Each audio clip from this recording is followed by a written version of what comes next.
सुशीला बोली, भगवान द्वारकाधीश कौन है? सुदामा जी बोले, देवी श्री कृष्ण द्वारकाधीश वह साक्षात भगवान ही है। सुशीला बोली, प्रभु वह तो मुझे भी पता है, किंतु आपका उनसे क्या संबंध है? यह प्रश्न सुनकर सुदामा जी चुप हो गए। जो बात वे सुशीला से अब तक पूछते आ रहे थे, वह आज उसे क्यों पूछ रही है, यह सोच नहीं लगे, क्योंकि वह जानते थे कि यदि सुशीला को पता लगा तो वह श्री उनसे कुछ मांगने को कहेंगे, इसलिए उन्हें छुपा कर रखा था।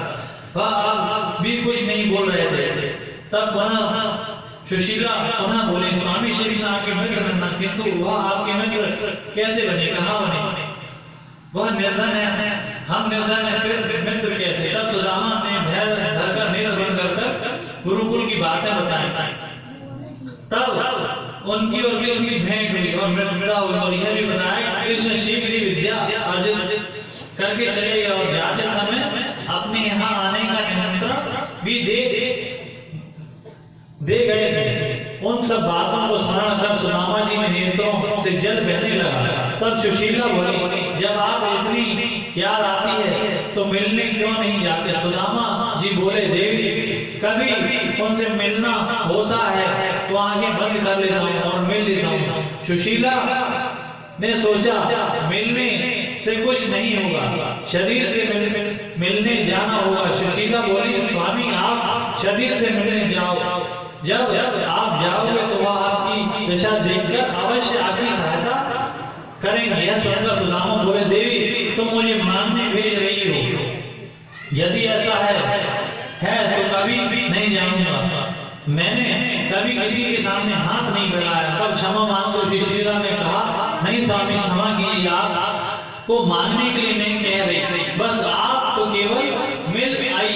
तब सुदामा बोले, ठीक है देवी, तुम राजा, मित्र, ब्राह्मण तथा गुरु की यहाँ खाली हाथ कभी नहीं जाना चाहिए, और फिर हमारे पास तो कुछ है ही भी नहीं, अतः रहने फिर कभी देखेंगे। जैसे तैसे जाने के लिए तैयार किया, अब मना कर रहे हैं। सोचकर सुशीला बोली, प्रभु आप समाधि निरंतर होकर तैयार हो जाइए, मैं कुछ व्यवस्था कर लूंगा। देखकर ब्राह्मणी आसपास के घरों में रहने वाले ब्राह्मणों के घरों से 4 मुट्ठी चावल चिवड़ा मांगकर ले आए और एक फटे से कपड़े में जगह चला हुआ था उसे बांधकर अपने पति को दे दिया। सुशीला जानती थी सुदामा जी वहां जाकर कुछ नहीं कहेंगे, इसलिए उन्हें बिना कहे सब बता दिया और व्यवस्था कर दी कि जब चारों घरों से लाए 4 तरह के चावल देखेंगे तो समझ जाएंगे खाने के लिए घर में कुछ नहीं है, और फटा हुआ जगह जगह सिला वस्त्र देखेंगे तो समझ जाएंगे कि पहनने को वस्त्र भी नहीं है। अतः अंत ही व्यवस्था कर सुशीला ने कर दी।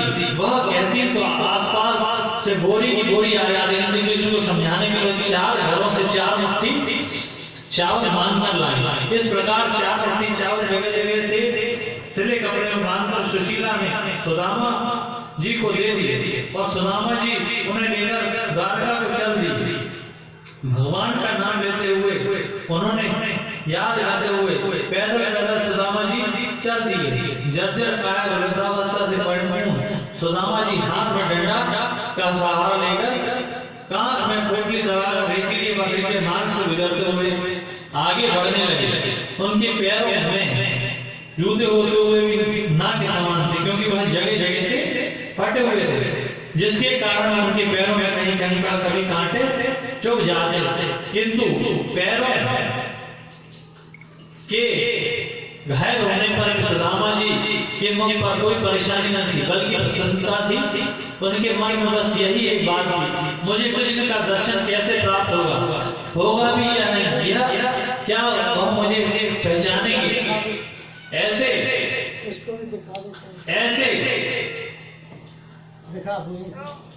ऐसा मन में विचार करते ही वह सोचने लगे, नहीं कृष्ण मत मुझे पहचानेंगे। ऐसा सोचते हुए जब वह आ रहे थे तो मार्ग में एक नदी पड़ी। तब उस नदी को देखकर सुदामा जी उसके किनारे पर ही बैठ गए, क्योंकि नदी को पार करने की उनकी सामर्थ्य नहीं थी और नौका से पार करने के लिए धन भी नहीं था, तथा वो किनारे पर ही बैठ गए।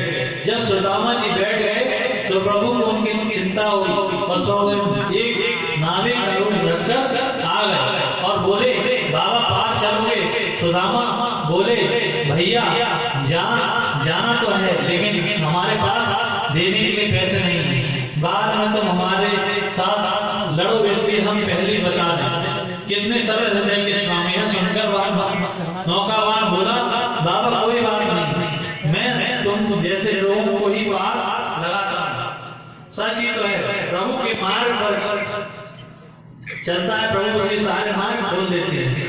जो उनके लिए एक पग बढ़ाता है तो वह मार्ग 60 का आगे बढ़ाकर उसका स्वागत कर देते हैं। जो आगे एक पग है, पग 60। जब नौकावान ने कहा तो सुदामा जी नौका में बैठ गए और भगवान उन्हें नौका में बैठाकर घुमाने लगे।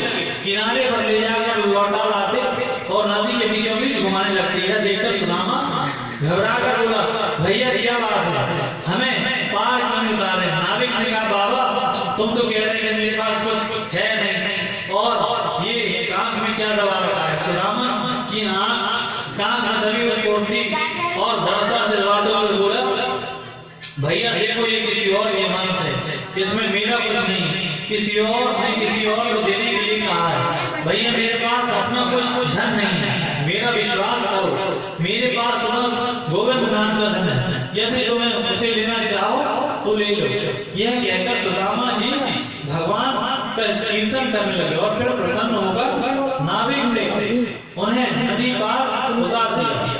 सुदामा जी किनारे पर उतरकर नाविक से बोले, भैया द्वारकापुरी कितनी दूर है? अभी नाविक बोला, विप्रदेव जितना चलकर आए हो उतनी दूर है। यह सुनकर सुदामा जी बोले, भैया हमारी तो हिम्मत अब जवाब देगी, अब न चला जाए, हम तो यहाँ से सो जाते हैं।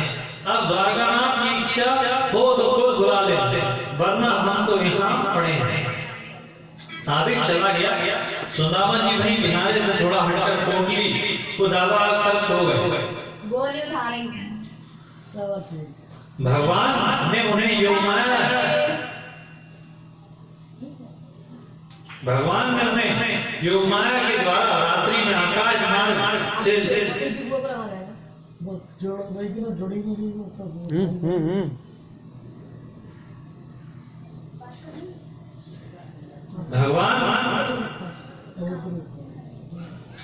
योगमाया के द्वारा रात्रि में आकाश मार्ग से लाकर द्वारका की सीमा के पास उड़ा दिया। अब प्रातः सुदामा जी के नेत्र खुले तो उन्हें नदी दिखी, ना ही किनारे की रेत दिखी, चारों ओर सैनिक ही सैनिक दिखाई दे रहे थे। उन्होंने वहां पर ब्राह्मणों को आते देख उनसे पूछ लिया, ब्राह्मणों ये कौन सी जगह है? ब्राह्मण बोले, द्वारकापुरी हमारा। सुदामा मन में सोचने लगे, द्वारकाधीश स्वयं ने मुझे अपने द्वार पर बुला लिया, धन्य है तुम्हारी माया। ऐसा सोचकर वह ब्राह्मणों के साथ ही उस छावनी में प्रवेश कर गए और 3 छावनियों और 3 जोड़ियों पार करके बड़े बड़े महलों और प्रसादों से गिरी हुई द्वारका के मुख्य द्वार पर आपके हाथ में दिख रहे मुख्य मार्ग से सुदामा पूछते हुए स्थान पर पहुंचे जहां श्री कृष्ण ने 16,108 रानियों के विभिन्न महलों में थे। दुर्बलता से परिपूर्ण सुदामा घूमते घूमते पूछते पाछते कृष्ण भट्टरानियों के महलों में सर्वप्रथम पढ़ने वाले रुक्मिणी जी के महल के द्वार पर आए तो उस समय दोपहर का समय हो गया था। महल के द्वार पर आकर सुदामा ने वहां खड़े द्वारपालों से पूछा, भैया ये श्री कृष्ण का महल है?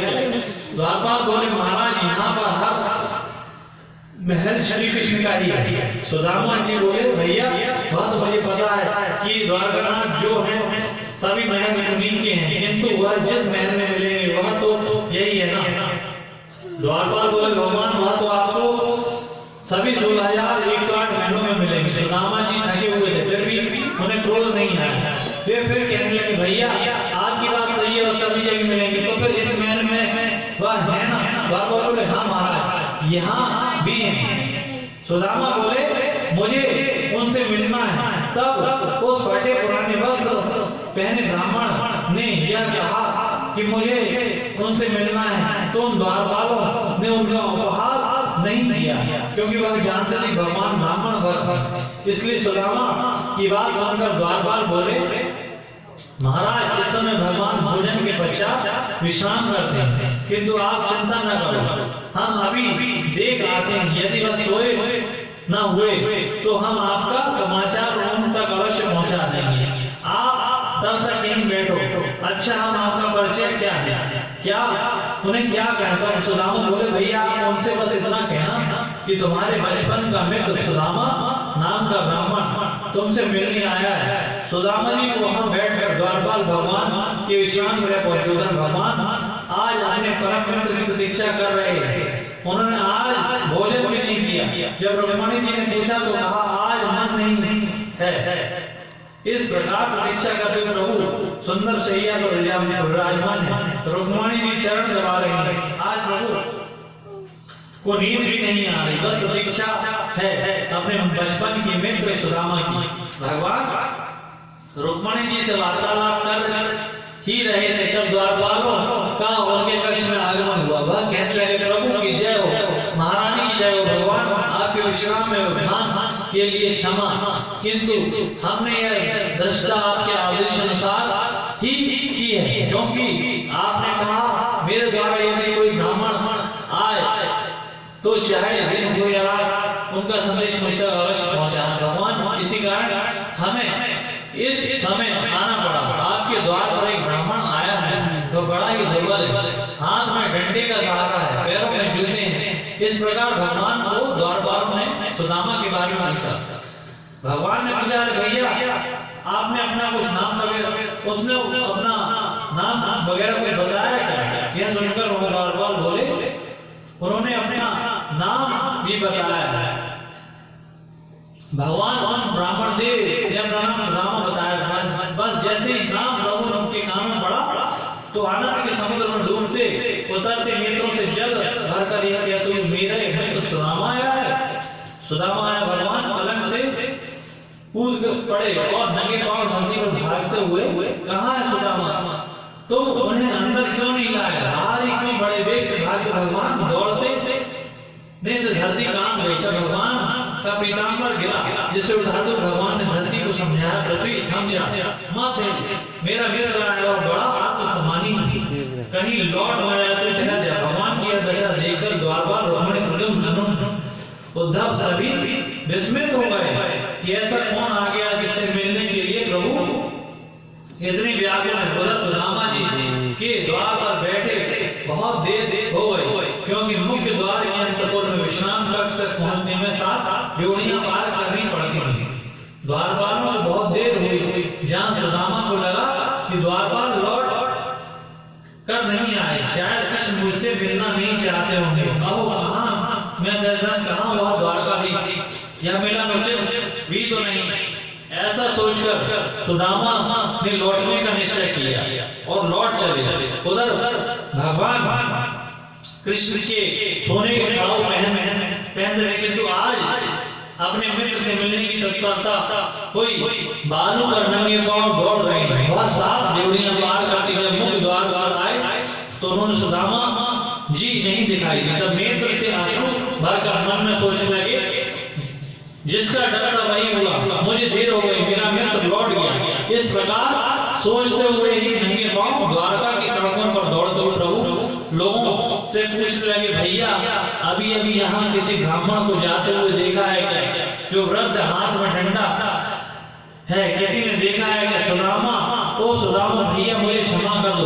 यह कहते हुए प्रभु द्वारका के मुख्य मार्ग पर आ गए और जहाँ उन्होंने धीरे धीरे डंडे का सहारा लेकर लौटते हुए सुदामा को देखा तो बड़ी जोर से आवाज दी, भैया सुदामा रुको तो सही, मैं आ गया, मैं मुझे क्षमा कर दो, बड़ी प्रतीक्षा कराई मैंने तुम्हें, मुझे एक मौका दो गलती सुधारने का। अपना नाम और कामों में रस बोलते हुए वाणी को जब सुदामा ने सुना तो मुख मोड़कर देखा और पाया मोर पंखधारी श्री नंगे पांव, पसीने से लथपथ हाथों नेत्रों में अश्रु भरकर और बाहें फैलाकर सामने खड़े हैं। तब अपने मित्र को देखकर सुदामा लंगड़ाते हुए उनकी तरफ बढ़े और देखकर कृष्ण ने दौड़कर अपने मित्र को हृदय से लगा लिया।